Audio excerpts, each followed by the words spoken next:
some theoretical sessions, we will move on to our hands-on session where you guys can try the programs that I show you guys, and after that we have a question and interaction sections. And yeah, so let's move on. Let me just share my screen.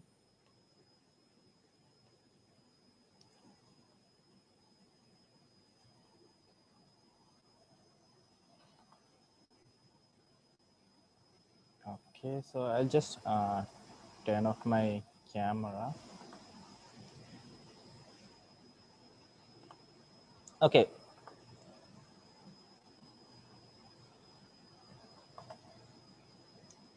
So I hope everyone is able to see my screen.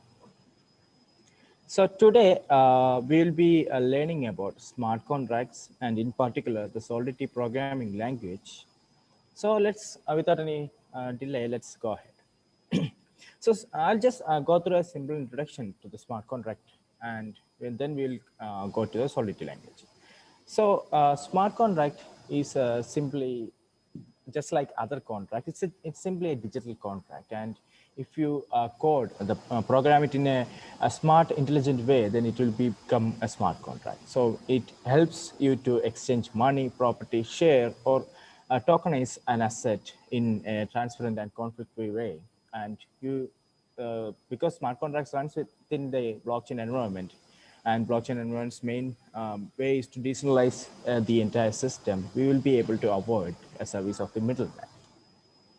So let's see. When we have a traditional contract, we have two parties.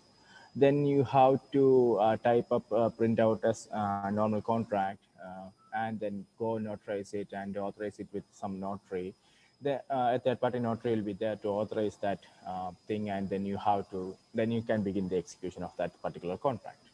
In our case, as you know, the blockchain environment is there, so there is two parties there.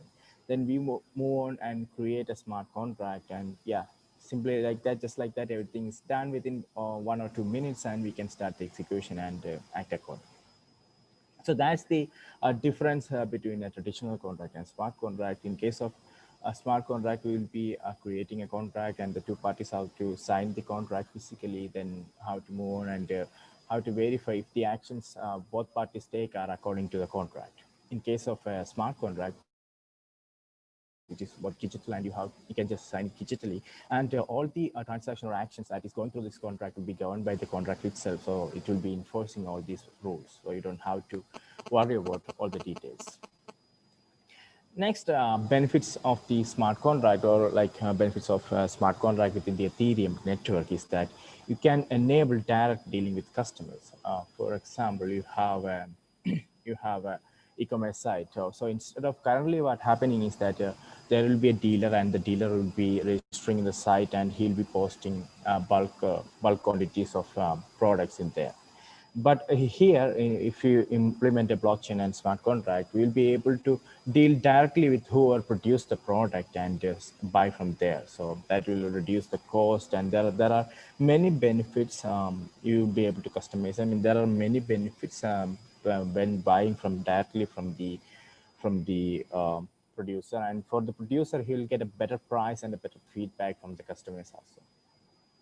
So as part of the blockchain is a decentralized system, so it is resistant to failure. So just like that, smart contract is running on top of that. So it also inherits all of the features of a blockchain technology. It is immutable. It's fraud protection because, for example, in my case, if I am sending someone some cash or a mail, and if I am able to delete that, then I'll be able to say that I didn't do such an action. So in that case, we won't be able to prove that he did that email. And if even if I, for example, if I take WhatsApp Messenger, the WhatsApp Messenger is we can manipulate the messages in the WhatsApp Messenger. It's a fairly simple mechanism. So even if I said, for example, I'm having a conversation with Adarsh, and I send some critical information or critical actions regarding some or some projects or something to Adarsh, and I simply deleted the messages from my end and claimed that others just popped up those messages in his end.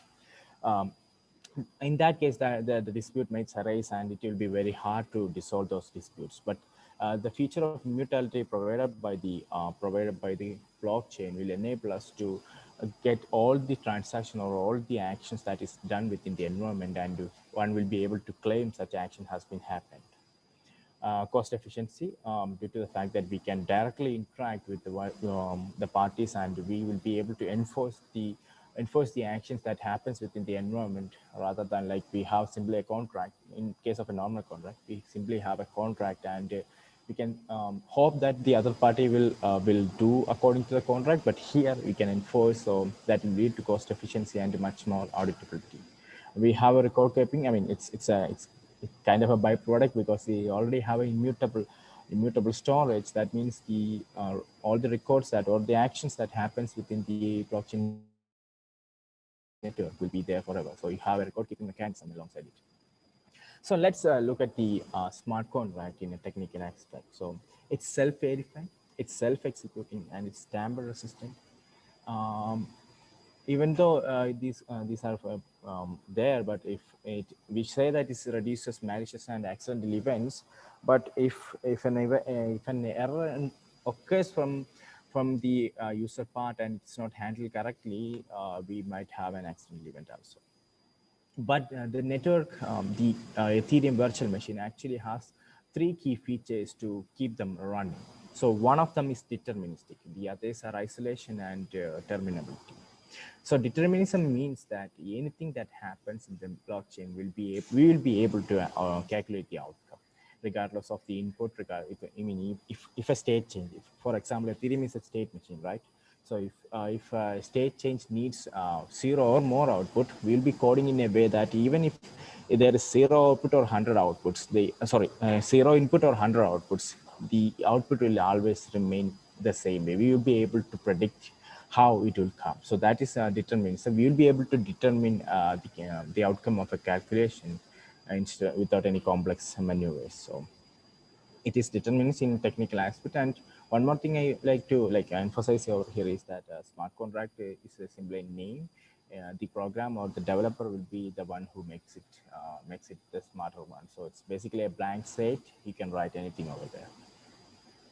As part of the economical aspect, it's transparent. I mean, it's running on a public permissionless blockchain, so it will be obviously transparent, and anyone who has an explorer, a block explorer, just like the one Arthur showed in the before the last session, will be able to access the blockchain's content and view it without any permissions or anything like that. We will be able to reduce intermediacy, because we are introducing an intermediate to establish trust. So blockchain is a trustless environment. What happens here is that we will be placing our trust in a program that is vetted by thousands of people, or vetted by all of the parties that is involved within the operation. So here we'll be completely trusting, instead of an intermediary, we'll be trusting the smart contract. So we can establish trust without an intermediary. So yeah, if we consider the transaction and or the cost for taking implementing a contract in the real life, it will be much lesser in the smart contract way. Then in legal aspects, so I have some points to something to point out. So uh, we can automate it can be automatically executed or controlled, because the smart contract is controlled by the code that is written on the contract. So we can make it react to certain conditions, and we can enforce it without any manual interventions. And the fact that we are coding it, we will be able to mod it or model it in any way that we want. We can use it to represent a legal document, or simply store some data into the blockchain. It's all under our control. And if a programmer or a person is able to implement it correctly with following up all the thinking up, I mean, basically when we cook up a normal contract, we should be able to cover all the scenarios that will be happening within the contract scenario. So a contract use case. So just like that, if you are able to cover all the conditions, then you'll be able to enforce a better secure smart contract rather than a normal contract. So, as you know, the blockchain is a distributed ledger technology, because everyone has the data. I mean, anything that is stored into the blockchain network, everyone has a copy of that. So everyone is able to verify the smart contract content, and that validates or that gives value to that smart contract and any action that is happened over there, because you have thousands of eyes waiting every action that is happening and enforcing everything that happens. But as you know, the blockchain is public and permissionless. There are conditions where the smart contract, the parties involved in the contract might be anonymous in sometimes, because if the other party doesn't want to reveal his identity information, then he will remain anonymous forever, because that's one of the features of the blockchain, Ethereum blockchain. Then we have like we don't have really have regulators in blockchain network, but if you want, we can introduce regulators to keep an eye on the contracts or smart contract in the blockchain network. But that's clearly up to us. If you like, that will add another intermediary, but we can add one of those. And one more thing is that the smart contracts are not like a regulator in any way. So it's not really regulated. So that's one of the aspects in legal way. Now, yeah.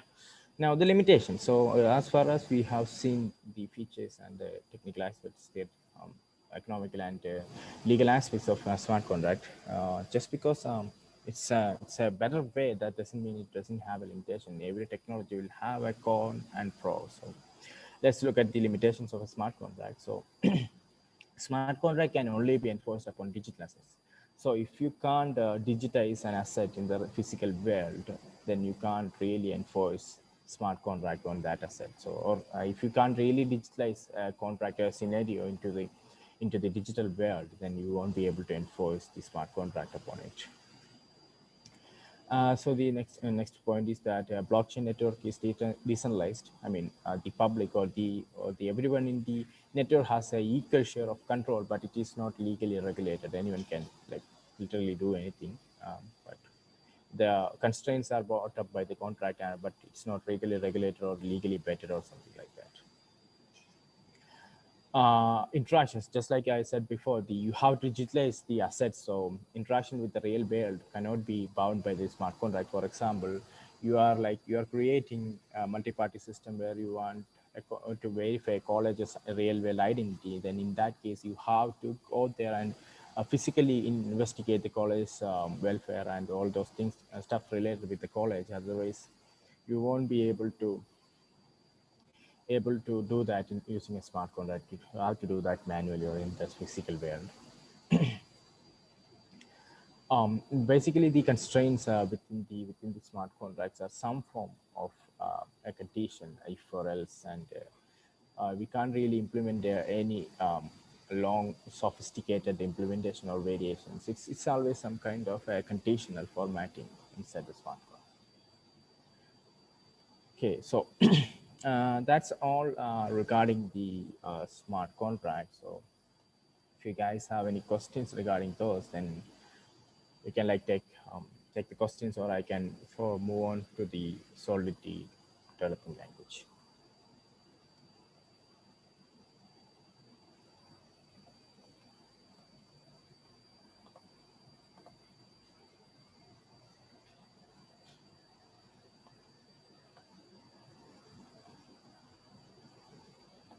Okay, so okay, Durga, thank you for that. So let's continue with the Solidity. So for developing a smart contract, we have numerous languages available, but I mean, over the period of time, there has been numerous languages but the only better thing with Solidity is that it always sticks. It sticked from the beginning. It never stopped. The community never stopped developing. It is even developing in a per day basis. I mean, per night basis. Actually, the builds are called nightly, but there is a huge community around Solidity language, and it develops its updates on a daily basis. So Solidity is basically an object-oriented language. It's nowadays there is a new section called a contract-oriented language. So it comes under that section also, because contract-oriented language means basically the contract language that we write for the blockchain technologies. It's a high-level language, but keep in mind that it's a stripped-down version of most of the high-level languages. So Then basically smart contracts programs govern the behavior of accounts within the Ethereum state. So as you know, there are two kind of accounts within the Ethereum: externally owned account, which is controlled by a private key, I mean the user. And then we have the contract address, which is controlled by the code that is written into that particular address. So moving on. Okay, so features. So primarily, the Solidity is influenced with the C++, Python, and JavaScript, and the syntax of Solidity is mostly similar to JavaScript. But keep in mind that the Solidity doesn't have the full functionalities of any of these languages. It does have bits and pieces of some features. So we will be able to implement most of the things like basically storing and condition checking is the optimal cases for smart contract development. So it is designed to especially target the Ethereum virtual machine. So yeah, and it is statically typed. So you have to specify the type of the variables and function outputs and function inputs. So yeah. Then, as I told you, it's a stripped down version of main languages. So even though it still supports multiple inheritance and libraries, map complex data types like struct, mapping. I'll explain what are those in the upcoming slides. Yeah. So moving on. So let's look at a sample Solidity code and the structure of that particular code. So as you can see, we have this is a little code to store a number and retrieve a number from the blockchain network using the Solidity language. So in the first line, we have to specify. I mean, if whenever we write a code, it will come under some license agreement, because if your company has a custom license, then that will come under that license agreement. Or if you are developing it for an open source community, then it will come under that particular license. So here I have just provided with a GPL, GNU General Public Licensing. That means you can modify it, edit it, or do anything like that. So the first line, we will always, it's the double slash means the comment, just like any other languages. So the first line is used to specify the license identifier. If you have a license, then you can specify it over there. In the second line, you can specify the version of the Solidity language, also the compiler. I mean, both versions will be the same. The Solidity compiler version will be specified in the second line. And after that, you can define your contract. So just like other languages where you define class, you can define a contract using the keyword contract followed by the name of the contract. Then you can specify the variables. So as you know, Ethereum is a state machine, or like blockchain is a state machine. The variables declared in the inside the smart contract are called state variables, because whenever we store a value into those variables, the entire state of the Ethereum blockchain will be changing. Now, I have another function to write or store a particular number into the number variable, and I have another function to retrieve it. So this is basically the structure of most of the programming language. Programs in smart contract in Solidity follows. Basically, we have the first two lines that defines the license version, and then the version of the Solidity program. Then we can define contracts, subscribe contracts, interfaces, libraries. There are advanced concepts, many advanced concepts like that. But basically, we can declare contract after that, and we can write our own code and business logic inside there. Now, state variables. Basically, state variables are permanently stored values within the smart contract storage, and based on the visibility or accessibility we provided, I can just go through who can access that. So this is just who can execute this, or who have access or readability access via a program. Other than that, if you have an explorer, if you have a blockchain node, you can directly explore a transaction and find out what's the data stored. So it's not like any access limitations. Durga asked a question. Functions are built-in or user-defined? There are both functions, built user-defined and built-in functions. So We will in this class we'll be going through functions, user defined functions. So yeah, we'll do that in the hands-on session. So if a state variable is declared as public, it will automatically, the compiler will automatically generate a built-in function for that to retrieve the corresponding variable, and public state variable will be accessible to the user. Any child contract or any externally accessible contract. I mean, another contract without inheriting a contract, another contract will be able to call the one, and the contract that declare him itself will be able to access that state variable. And if you declare a state variable as private, then the contract and the only the contract will be able to access it. And if you put it at internal, then the contract itself and its child contract will be able to access that state variable. So simply saying, state variables are where we store the immutable data of into the blockchain using a smart contract, and you can read them and write them at your will.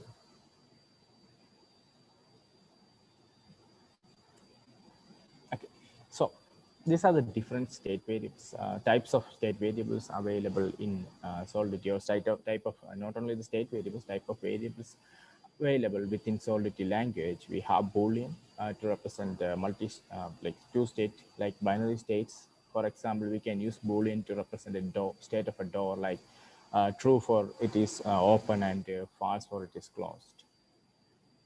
Then we have another option for integer to store natural numbers or negative and positive numbers, including zeros. Address is a unique data type available to Solidity and other smart contract developing languages in Ethereum, which is used to store the 20 bytes address of Ethereum accounts, both contract and externally owned accounts. Then we have bytes, which can be used to store byte streams. um, we have yeah, I forgot to add another variable is string, which you can use to just simply store text variables into that. Enums are just user defined variables. I mean, you can create user defined types using enums, and we'll see an example for that. Then we have arrays, which is a sequential storage space we can use to store same kind of data types or data in the arrays. Then we have struct, which can be used to group these state data types, value types together. Then we have another data type called mapping, which is similar to the hash table, in which we have a key value pair. We have a key, then we have a value. For each corresponding key, we have a value, and just like the hash table, we can store using the key value pair. So those are the value types or variable types available within the Solidity. There are some advanced variables like contract type and function types, but these are the minimum requirements for this lab session. Then EVM stores data in three different areas based on the purpose of that data type or variable. So we have storage, memory, and stack. So just a quick note is that everything, not the entire blockchain construct or the application, practically saying there are some data type or structures that we use alongside the blockchain to maintain the index and integrity, all those things, and those things won't be immutable, but most of the things are immutable in blockchain. So just like that, here storage is an immutable place where we can store state variables and local variables of struct and array and mapping or something like that. Then memory is a temporary space where you can store function arguments, the incoming function arguments. You can just process them, and if you want, you can store them to state variables, but otherwise you can temporarily store them. Stack is where where you have able to store local variables and retrieve them when you want to process them. Then we have Solidity functions. Uh, we were we will be writing our logic inside these functions and calling them from outside. So basically, it is a code of arbitrary length, and it will have a certain number of inputs and certain number of outputs based on the code written inside the function. And a definition follows like this: the function keyword is used, followed by the name, and any input parameters alongside their types. I'll show you an example. Then we have the accessibility of the function, followed by the mutability. Mutability means if the function will be able to change the state of, or how will it, of how will the function call will affect the state of the blockchain. And then we have the return values and their types. So function modifiers. The function will have some modifiers, like they are used to constrain some actions regarding those functions. For example, we can set the visibility or the accessibility to public, private, internal, and external. We'll discuss what are in the next slide. Then the mutability. That means if the function will be able, how the function will affect the state of the blockchain. If it is in the default, and if it is set as default, that means it can read or write from the blockchain. A view means it can only read from the blockchain. It can't write to the blockchain. That means there will be no cost for executing that kind of functions. Then we have pure. They neither have access to state of the blockchain or how can write anything to the blockchain. They are simply there to perform any calculation. If random calculation, you just want to enforce. For example, you want to have a certain way in which you want to calculate the parking fee of a parking lot, and you don't really want to store the fee, but you want to enforce a particular way in which you want to calculate the fee. So in that case, if you can use the pure function or the view function, then if you want to send either, just like the externally owned accounts, we have either, which is mainly used as a uh, mean to process the transaction. Like for example, either is introduced because you guys know about the torrent networks, right? So in torrent networks, the problem with the torrent network is that always people will download. There is no one, I mean, there are very less people that is willing to host the data inside the torrent network. All the people just comes into the torrent network, they just download that from the torrent network. But in case of Ethereum, if that happens, I mean, just like for a blockchain, for Ethereum or Bitcoin, if that happens in the blockchain network, then that will be horror for our guys. I mean, if everyone is doing the transaction and no one is there to do the mining process or the vetting process, then that will be a horror for that. So in that case, we'll be using either as an incentive. So just like that, we can use that either and transfer that to contracts as well. So either is able to hold by the external owned account address and the contract address. So if you want to have a function to receive either alongside a transaction or a function call, then you can mark that function as payable and then receive. Apart from these, we can create custom modifiers also in the Solidity function, Solidity language. So yeah, those are the modifiers available for a function. Then based on the visibility or the accessibility of a function, let's see whoever can access that. So public means that everyone can access. So just like that, a user or externally owned account can access it. A contract account can access it. And I mean, not the current contract, but the another contract account can access it. And the current contract can access it. And any child of that contract can be able to access that. Private means only the current contract or where the function is defined, that only that contract will be able to access or execute that function.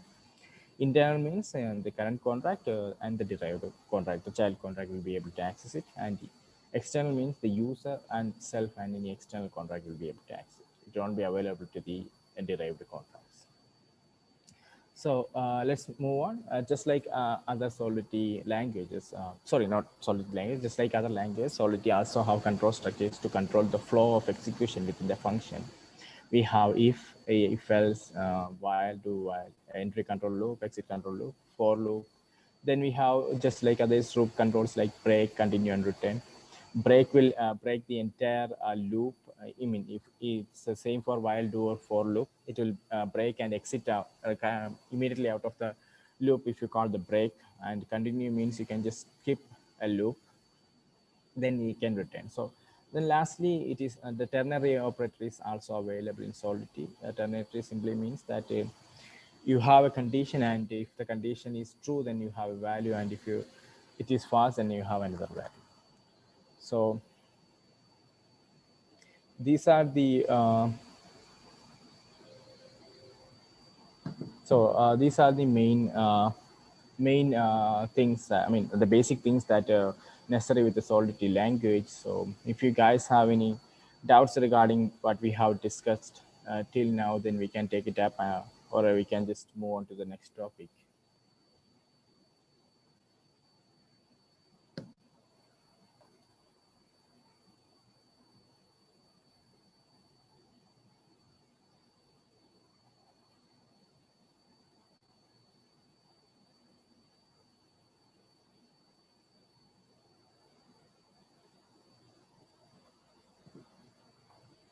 Okay, then. So we'll go to the next section.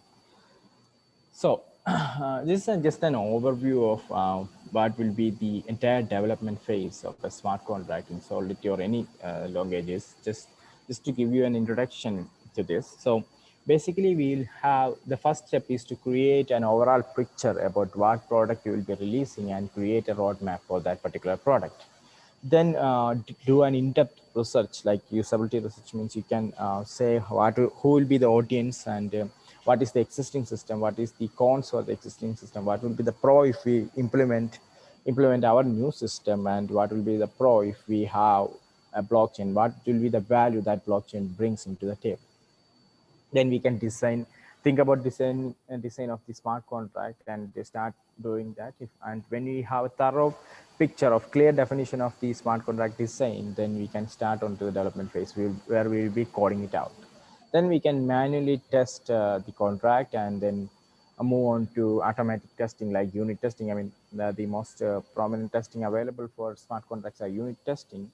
And if you are still not satisfied with the results, then you can move on to third party auditing, security auditing frames. There are many security auditing frames spring up these days because of the importance that once you deploy the smart contract, you can't change it. You have to thoroughly check it before actually implementing the smart contract. So once you put that into the Ethereum blockchain network, you can't change that. So that's one of the main problem with the smart contract. You have to be thorough. Just unlike other languages, like for example, if we develop an application in Java or PHP or Node.js, then if there we encounter an error, we can just stop the server or stop the application entirely and start on the maintenance and debug it and then rewrite it and restart it again. But in case of a smart contract, you have to be thoroughly trusting it, unless otherwise you have to face the errors that comes after that. And like if you don't have the you don't have the necessary details, sorry, necessary satisfaction, even after a third party auditing is completed, you can go for a bug bounty program. So bug bounty program is simply you organize a bounty for the bugs. I mean, just simply, I mean, every site that is out there is organizing about bounty program. So you can simply organize, publish. I mean, in that case, you can have to publish your code, your entire program's code. So I don't prefer that. Is a better way if you are developing something for a private frame, like the even though the smart contract is open, all the other technologies for the UI, the GUI you develop will be proprietary software. So you can just open source a smart contract, because that's so you can only open source your smart contract and open a bug bounty program for that. But the third party auditing and bug bounty programs are like costly mechanisms. So you only do that if you want to. And then finally, you can move on and deploy the smart contract to the Ethereum main network. So these are the development phases of smart contract, starting by simply doing our normally day-to-day project specification, requirement documentation, then finally ending and in deploying that to the main network.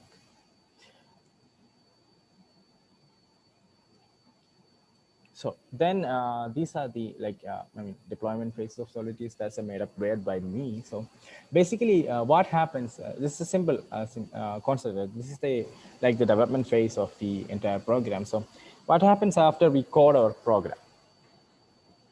So we simply code. I'm just giving you an overview. After that, we'll be moving on to the hands-on session. So just simply giving you an overview.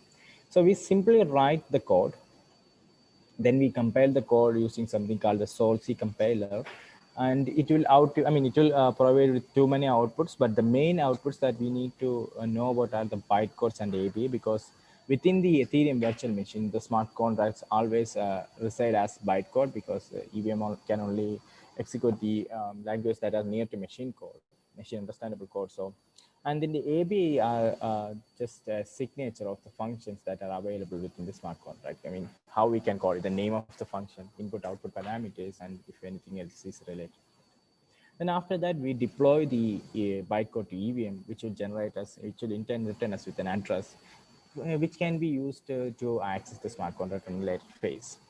So how we interact with the smart contract? So currently, after the initial deployment phase, the smart contract resides within the network as the bytecode. So a high-level language won't be able to directly call it. So we have a format. So the format is to first specify the name of the function, then specify the parameters and all these things, then convert that to bytecode calling mechanism, and then call the function. So to do that, we need to know the signature of the function. So that in that case, we will be using the AB that we received as the outcome as the compilation of the contract, and using it as a reference, we'll create the particular communication format and then call the function that is deployed, or using the address as a pointer and call the contract.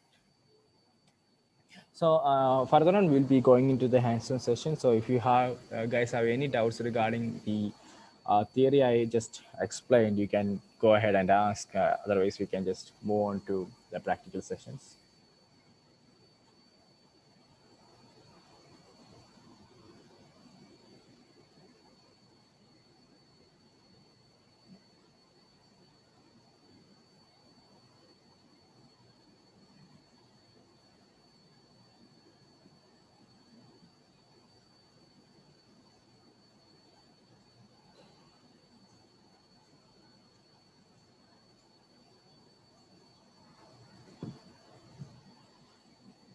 Okay.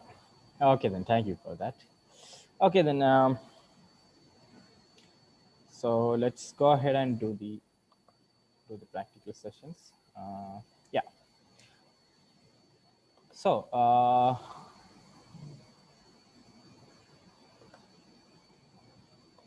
yeah. So to simply go for the practical session, we will be. I'll just talk about the components that we will be using in the practical session. So in the practical session, we will be using an IDE called Remix to do the programming, compile and deploy the smart contract to various networks like Ethereum or a simulator called Ganache. And if we are interacting with the test networks, like we can't really deploy to the main Ethereum network because that really needs either. So we'll use the test networks that are developed and maintained by the Ethereum community for us to experiment with us. So we'll be in that case we can use the Etherscan to explore that. Then moving on, we have just like the test networks, I'll introduce you guys to a simulation of a blockchain node, because running an actual node is very resource intensive, because you have to perform mining if you want to commit a transaction. So that's very resource intensive. Like for example, if you are running it for a development purpose rather than like actually running it, you'll at least need a minimum of 4 GB RAM, because but you have like the minimum requirements specified by the client. I mean, the client is known as Get or Go Ethereum client, and the minimum requirements for that client is to have like an 4 GB RAM, and that's just their minimum requirements. I never seen that client run on a 4 GB RAM machine very smoothly. So if you have at least a minimum 8 GB RAM capacity and a 6 GB free memory, then you have a smooth running. But that won't be possible for a normal developer. So the development community of Ethereum have developed, especially someone called a Consensus company. They have developed a framework called Truffle, and as part of it, we have a simulation called Ganache, and I'll introduce you guys to that. Then we have the Solidity language in which we will be coding all these programs. I have a simple program, then later on we will move into a program where we can store the details of the students. I mean, for example, we have a course called CED course, or Certificate in Developer course. So I'm just storing all the details regarding the project submission of a particular batch in the smart contract and retrieving that. So we'll be doing a program for that as a test, and then we'll be using the MetaMask as a wallet for interacting with the Ethereum network, and also for interacting with the test network. So we'll be using this MetaMask to deploy to the test networks, which is actually the same procedure if you have Ether for deploying into the main network. So you'll know how we can interact with the live Ethereum network via using MetaMask, and I'll also show how we can connect it and simulation or if you have a running node, in our case, it will be a simulation to connect to Ganache and all those things. Okay, then we'll directly start with the Remix ID, where we will be developing our own smart contract. So to launch the Remix ID, you can simply simply go to remix.ethereum.org. I'll put that in the chat. So simply go to http s or http remix.ethereum.org. So before I begin the practical session, all of the tools we will be using today is vetted by us. So I have already run it, and most of the errors are rectified. So I mean, I'll be able to explain most of the error, but still the Remix ID and all these are like fast growing and developing environment, because blockchain is still a blooming technology. So the development happens overnight. So there might be a new error. So bear with me if we encounter a new. So let's go ahead and see the features of a Remix ID. So in any case, if you are not seeing these icons on the left side, I have a Solidity compiler and a deploy and run transactions.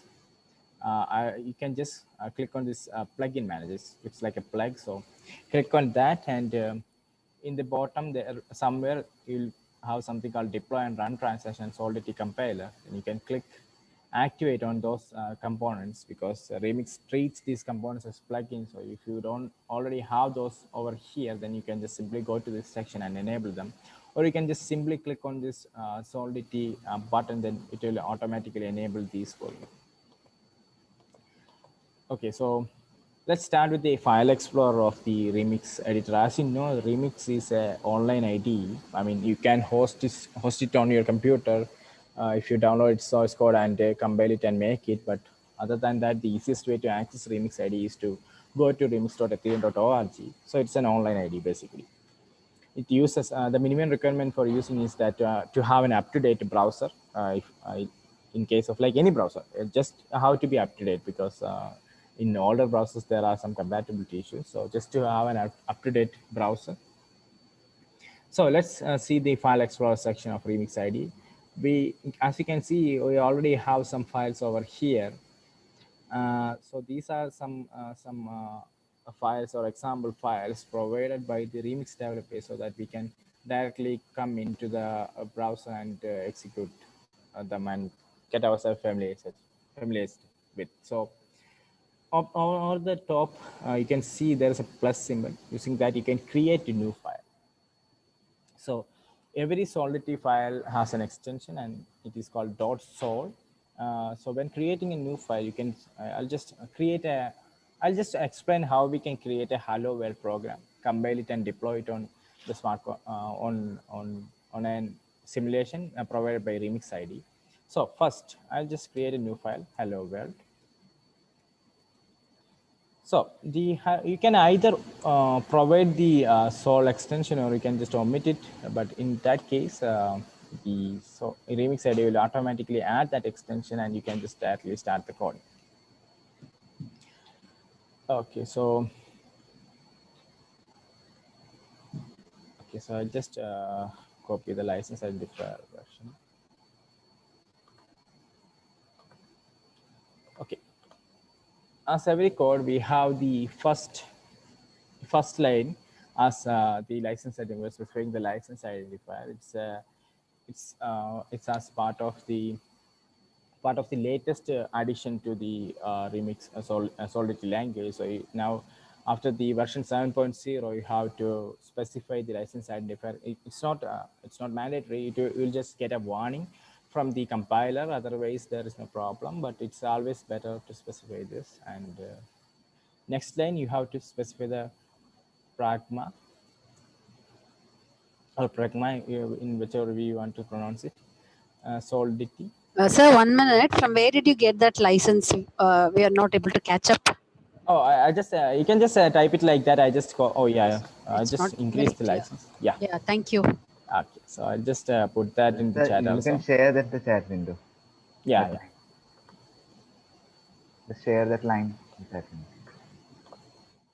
Okay, I have put that in the chat. So it's just a, syntax like XPDS license identifier. It's just a syntax, but it's a comment form. So yeah, so Remix has some kind of IntelliSense. Like you can see when we start coding the contract, you can see the IntelliSense and some tooltip are there. But other than that, we have to code everything in the editor itself. So we can specify which compiler we want to use. Like if you give the cap symbol, then any version within the 7 major version 7, and you can use any subversion up to 7.9. So if you provide the cap symbol, it will be like that. But it is always better to log to a specific a compiler version or a Solidity language version as a best practice. But I'll just provide the cap symbol for the lab examination. Now, to define a contract, you can use the contract keyword followed by the name of the contract. A best practice is to have the same name as the file to provide with the smart contract. Then open the curly braces and just press enter, and the Remix will automatically close it for you. Just like other languages, you can comment a line by clicking Ctrl+/. So yeah, you can do this. Basically, it's Ctrl+/ symbol. So yeah. If you use that, you will be able to, oh, sorry, I accidentally stopped the sharing. I'll just start that.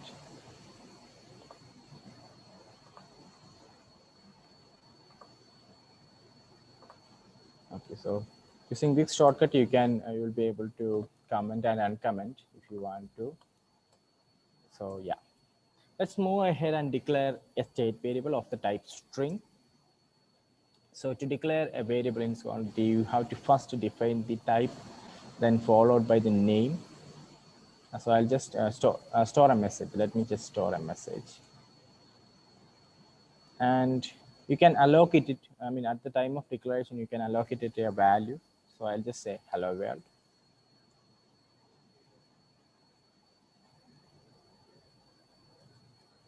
Then the next thing is that we can either do, there are two things in which we can retrieve the value. Is that the first thing is that we can just declare this variable as public. In that case, the Solidity compiler will automatically create a getter function for that specific variable. So let's see how that works. So I mean, the getter function will be something like this function. So to declare a user-defined function, you can use the keyword called function, followed by the name of the function, get message. And if it has an input parameter, I mean, we won't be doing any storing or any actions regarding that. We will be only reading. So then we can specify the mutability. I mean, how it will affect the state of the blockchain. So this will be, this function, the get message function, will be only reading from the state. So we can specify it as view. We can specify whoever can access it. Currently, I'll just say public. Everyone can access it. I'm not really restricting the access for execution of this function. So anyone can access it.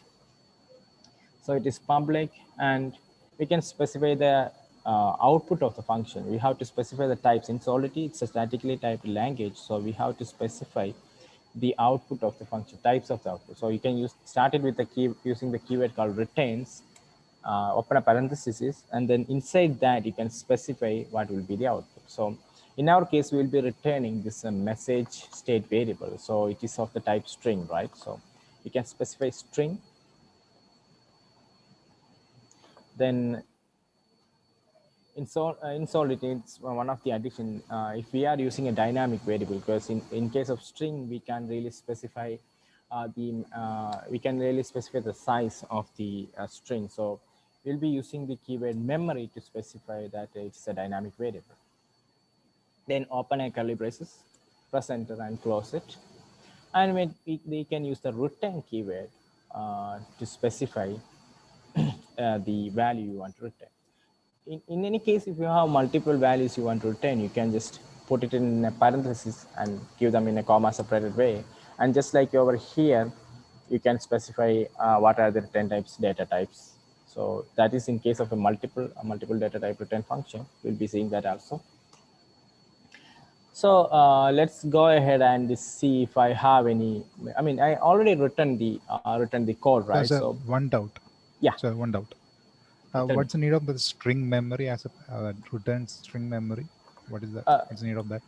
Okay, so string is a dynamic type variable. We can really specify the length Size of of that. that, right? Yeah, Okay, length of the storage. So in that case, in I think in Solidity 5.0 version, they have mandated that you have to tag it with the memory keyword. Okay. Basically, it is saying that the function arguments are stored in a temporary place, but in case of string, you have to additionally specify that it is stored in memory, just like that. Okay. So when I said that when we tag the message or the state variable as a public, there will be a getter message or a getter function automatically generated. The function will have almost the same similar signature over here, but the name will be the same as the state variable. We can go ahead and execute this, and then we will understand what the getter message is and the normal function is. The functionality will be the same. So now that we have written our smart contract, let's go ahead and see if it doesn't have any syntactical errors or it is compiled rightly. So on the left section, you can see there is a symbol, a symbol of the Solidity language. I mean, this is a symbol of the Solidity language. So you can click on that. And as you can see, there is a blue refresh button. I'll just go zoom it in. So there's a blue refresh button. That means that your contract is not compiled. So let's go ahead and compile the contract. So before that, the compiler has some options. So the first is to select the compiler version or the language version. So here I am using 7.0, so I'll be using that.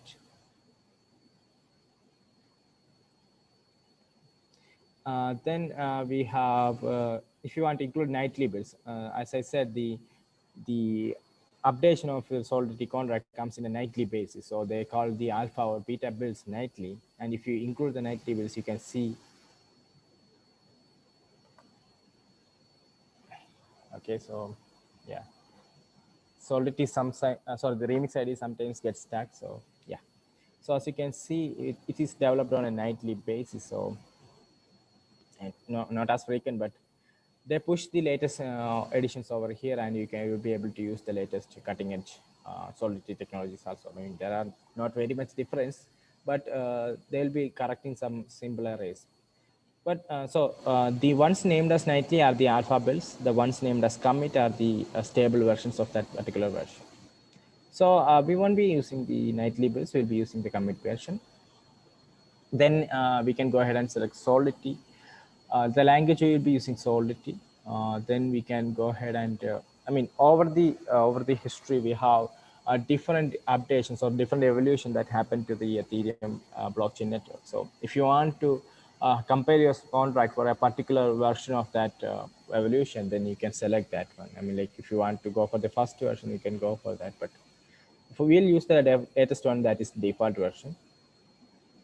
Then, as you can see, before explaining the auto compile, I'll just go ahead and explain the enable optimization. So the remix itself, or the source compiler itself, provides an optimization method, but it's kind of like a experimental product. So use it with care. It will reduce the gas cost for deploying the smart contract. Then, if you have any warnings when compiling, you can choose to hide that, because warnings doesn't stop you from deploying it. Only errors stop you from deploying that. So let's go ahead and compile our contract. So as you can see in the compiler section, you have a button with a jumping refresh symbol and the compile, then followed by the name of the file. So if we go back, where was my tab? Yeah, this was the name of our file. So whenever you selected a file, that will be displayed over here, so that you can make sure that you have selected the file. So let's go ahead and compile it. And if the compilation is correct, then you can see that we can see all these details. I'll explain what are these in a minute. But if the compilation is successful and there is no error, then you can particularly see a tick mark, a green tick mark over here, and some additional details over here.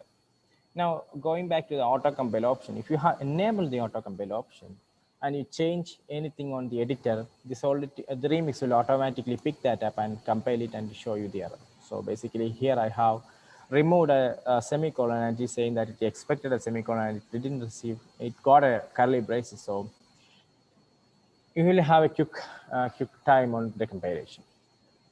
So let's explore the results of the compilation. So let's go ahead and these are the compilation details. So as I mentioned before, you'll get so many outputs from the Solidity compiler. It's called the SolC. We'll get so many outputs. These are the assembly codes or the machine code. So based on this are the gas is calculated. So for each of these instruction, there is a corresponding gas cost, and when you add up all these gas costs, you will get the execution cost for this corresponding smart contract. And then the most important ones outs in these are the bytecode and the ABA. So let's just go ahead and just see those things. And let me just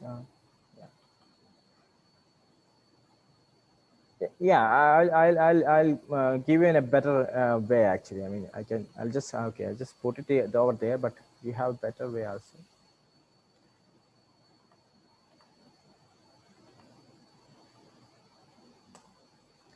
Okay, so I have put it in the chat, but we have a better way of sharing the code, so I'll just get into that. Now, I'm just stopping the share so that I can share my entire screen.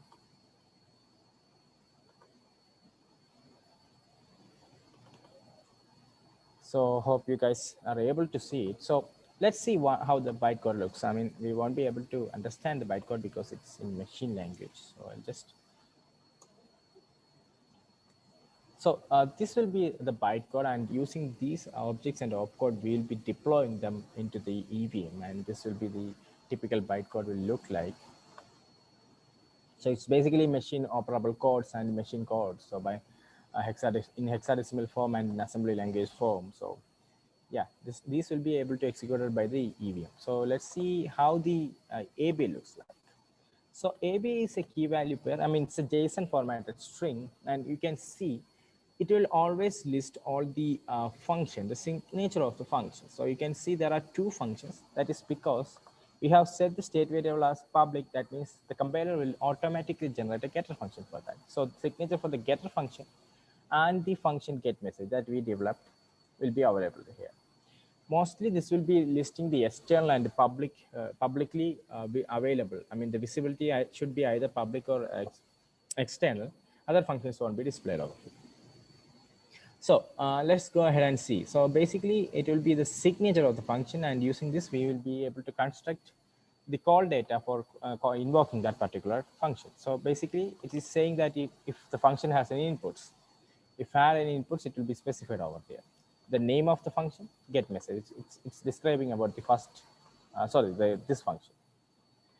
The name of the function, the output. So over here, you can see the type is string for the output. I haven't provided a label. I mean, if you want, you can provide a label for the return type. Like I'll just provide message. You can provide a return type for the specified function, and then at that time, it will have the name also. So the name, then we have the type of the function, mutability, how the function will be reacting to us, reacting to the state. So view means it will be only reading from the state. Then the type of the function, that means and the type, what it will be able to list in events also in some cases. I mean, we won't be going to that. That's an advanced topic. Then the next function, the getter function, the name will be the same as the state variable. So the message is the name for the function.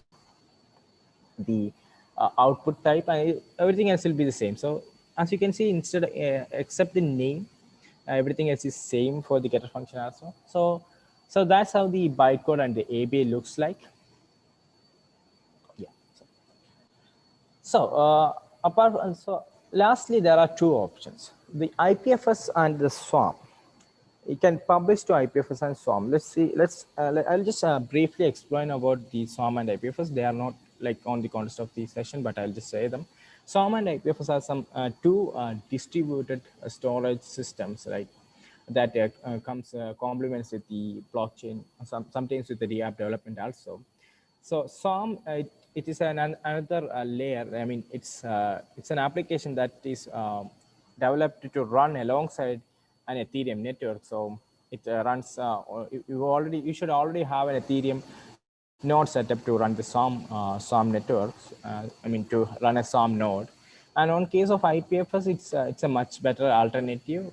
But as you know, just like the Tor networks, these files will not be staying there forever unless you maintain a node yourself.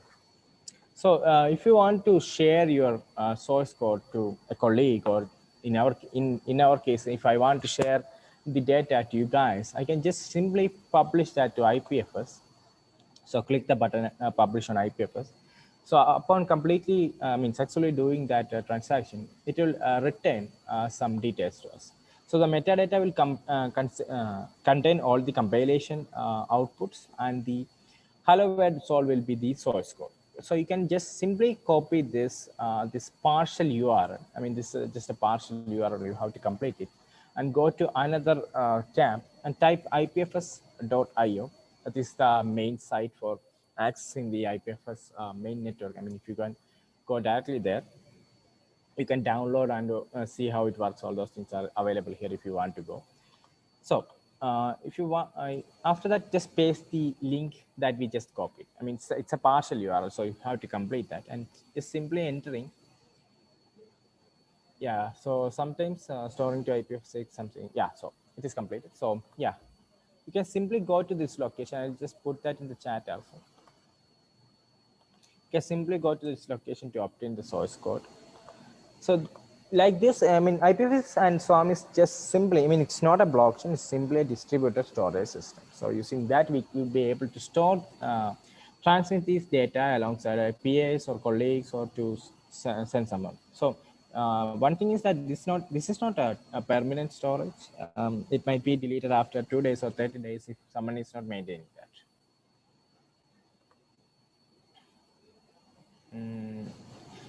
So we shall explain about the IPFS. Can you elaborate which part I should explain again? Okay, to get the link. So after you have compiled, sorry, I just, that's a wrong tab.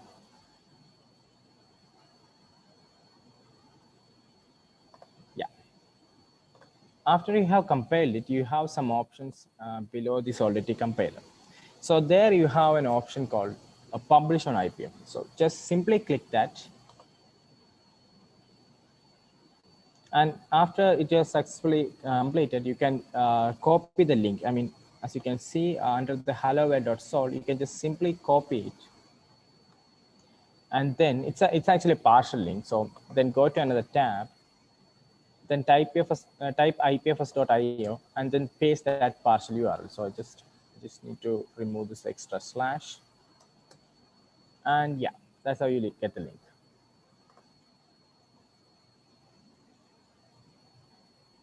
I have put that in the chat, so I'll just put it again. Sorry, ipfs.io.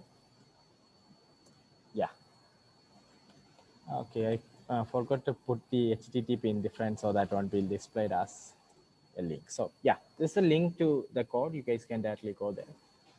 And if you want to visit the IPFS site, then you can go ahead and visit over here.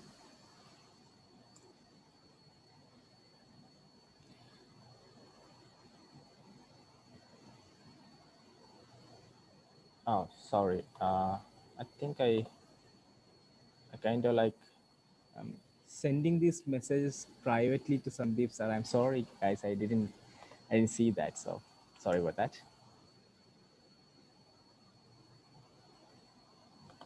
Okay.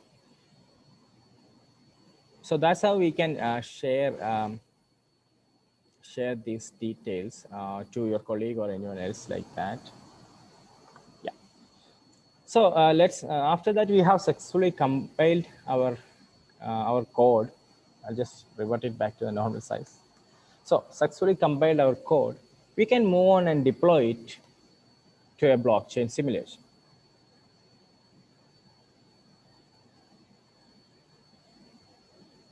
Okay, so let's go ahead and see how we can do that.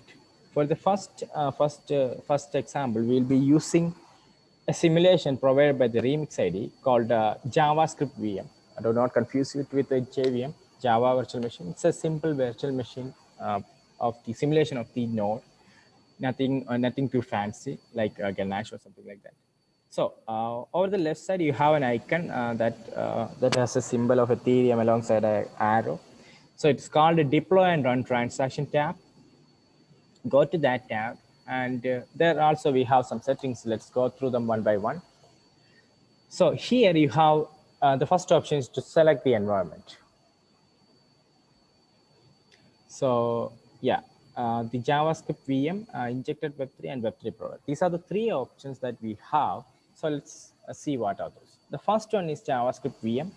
These are that's a simple simulation provided by an execution environment to simply manually test or something like provided by the Remix ID. Then we have injected Web3. That is the way in which if you want to connect to MetaMask, values like MetaMask using Remix, then you can use the injected Web3 option. And Web3 provider can be used to connect to an actual Ethereum node that is running on your computer or on any other remote computer, or you can use it to connect to Ganache, some simulator. I mean, if you have a simulator of Ethereum node, then you can also use that to connect to Web3 provider if that simulator provides that functionality. Ganache offers that. So for the first example, we'll see how we can do that using JavaScript VM. The JavaScript VM will provide us with like almost like more than 10, or I think 10 externally owned accounts so that we can interact with the smart contract, and it will be pre-funded with 100 Ether each. Then we can specify the gas limit for the particular transaction. That means I am willing to spend this much gas cost for this much Ether. So it is specified in way, which is the smallest denomination of Ether.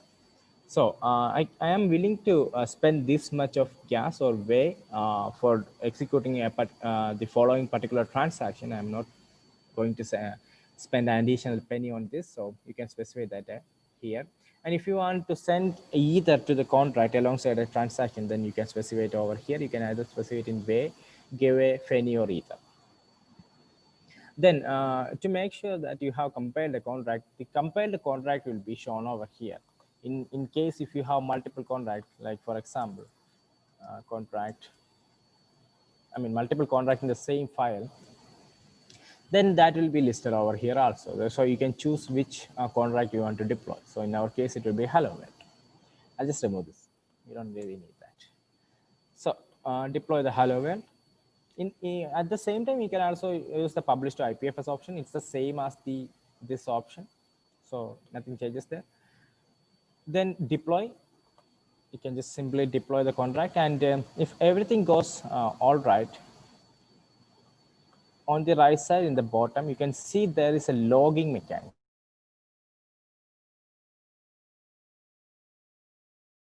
We just did. And if we explore that, you can see the status. Status of the transaction, the unique hash of that particular transaction. It's a contract. It's a contract deployment transaction. That is why it is showing the contract address. Then who deployed the contract? The address of the party that deployed the contract, which will be this address. As you can see, 5BC4. Yeah. Then we have the gas limit. The transaction execution costs are not particularly correct because of it is shown in the JavaScript VM. Then the hash of the code and all the particular data related to that. I mean, this is where we can see if the transaction contained an Ether transaction. So always know that every action regarding Ether is taken out in as way inside the Ethereum virtual machine. So yeah, so we have successfully deployed our contract, and yeah, so there is no error. We have deployed it, and if we have successfully deployed it, then under the deployed contract section, the deploy and transaction section, if you scroll down, under the deployed contract section, you can see the deployed contract, and you can actually interact with the public functions inside that contract. So over here, you can see, as you can see, so we had two functions, right? See the getter function for the message, which is automatically created by the compiler, and the get message function that we defined. So let's execute both of them. Both of them will return the value of the message, which is hello world and some symbols. So let's click get message. As you can see, it has returned hello world and message is returned hello world. So in our case, get message has a difference because we labeled the return value. Other than that, everything else will be same.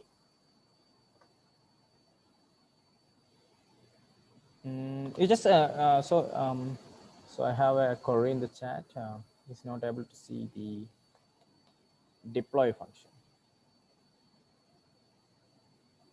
So we shall just scroll down to the transaction. I mean, you have to click on the expand symbol. So in the deployed contracts, click on this symbol and it will automatically expand. So I just forgot to mention that. Are you still not able to see it? So after deploying, that get message is not displayed. That might be due to the fact that the remix ID might have been crashed or something like that. Just refresh the remix ID and perform the same actions. I mean, compile it and try to deploy it again. Okay, again. Yeah, I mean, Okay, yeah. sometimes it's a problem. Yeah. Okay, I will.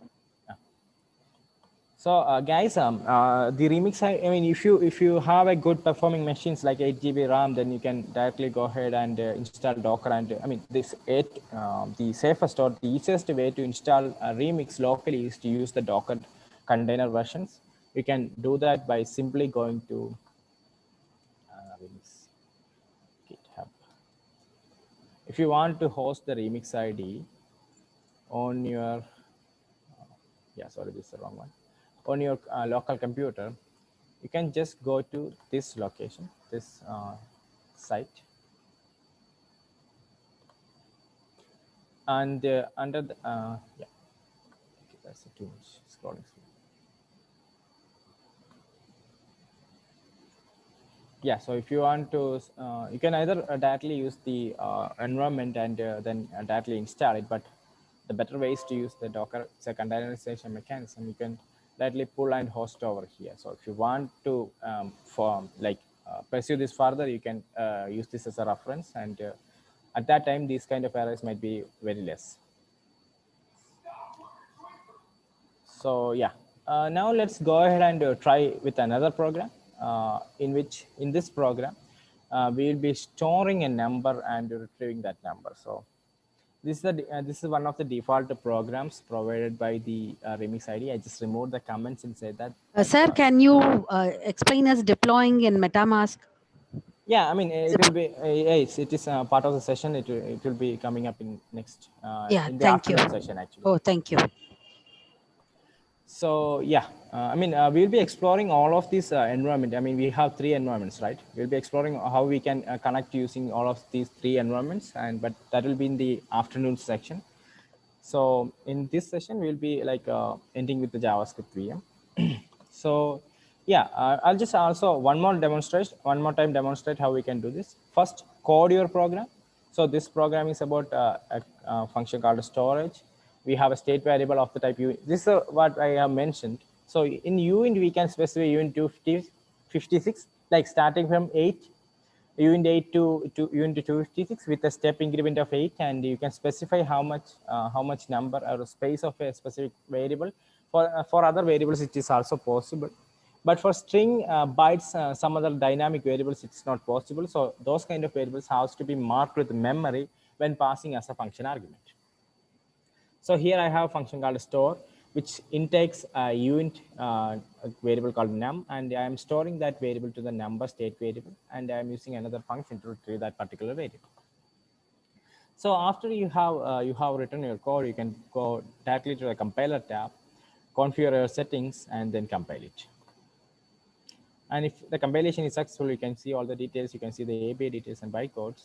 Then go ahead and select the appropriate accounts you want, then deploy it.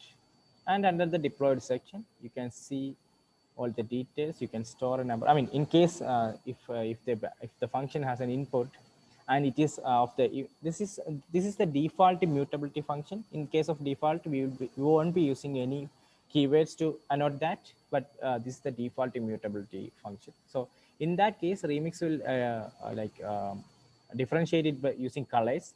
So the blue, like dark blue, is used when it won't affect the state of the chain. It just reads from the chain, and the orange is indicated that it will be writing or it's changing the state of the block. So I'll just store it and we can retrieve.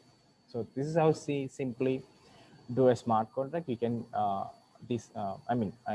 we have this is the entire content for the first session. In the next session, we'll be going much deeper into using MetaMask, Ganache, all those things. But yeah, we can go into the question and answer session. Yeah, we can give any, all these things. I mean, apart from the keywords like contract, uint, all those things, those are system defined or the Solidity defined ones. Others like the contract name, variable name, function name, or like we can give anything like that. Just follow the normal conventions from other languages. Other than that, there is nothing particularly special for it. So if you guys have any other question, we can start going to the question answering session.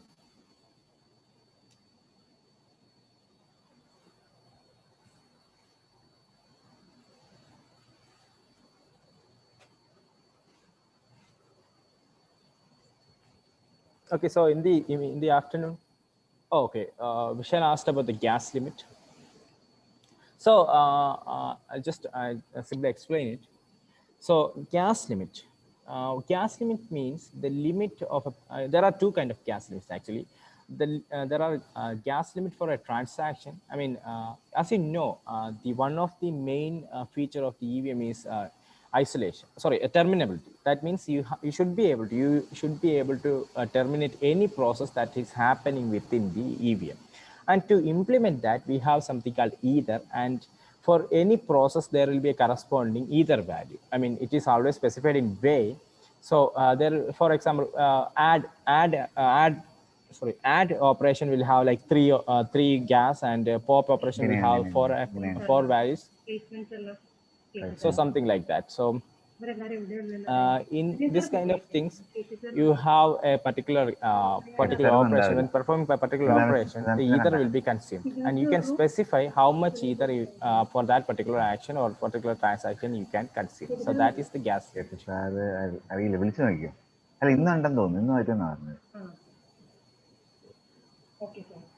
Okay, so any other queries?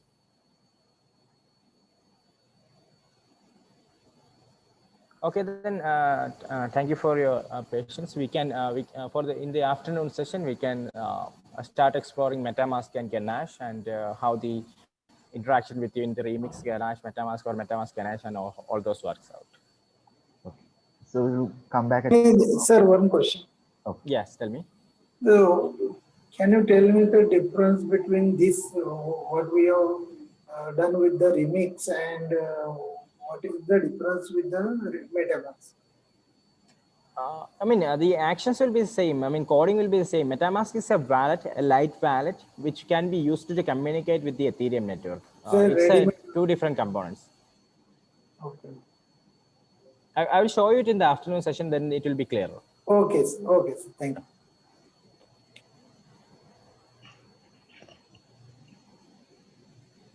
Okay, sir. Then we will stop here and come back at 2 o'clock. Okay. Thank you, everyone. Okay. Thank you.